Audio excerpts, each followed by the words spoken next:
Io anao olo namany tika mahavita mamono za magnano inga. Mazafa avy namono anao.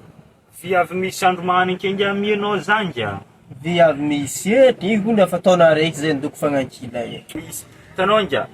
Voa mbiolo tantragno inga nalany lambana. Tsy ampy firmety nalany nefa inga viavy zany olo begna maso amina lalahy. Ny polapola tsisy lambana ny elo viavy inga. Avy te fô andeha inona vavana. Zanga lany fagna vampira inga amboarinao aminanga. So lefaky.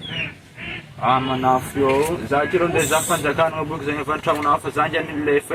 Tany malemilemy aminay nady inga andeha hoany vavananga. Ambariko raha. Fa anao ro nja hoaliko anao sa anao makalefa kozy. Anga io. Vavananga andeha hoany inga. Vampira Za sanky fanao e. Ary zay tonga tsy nagnano lambana ny elo.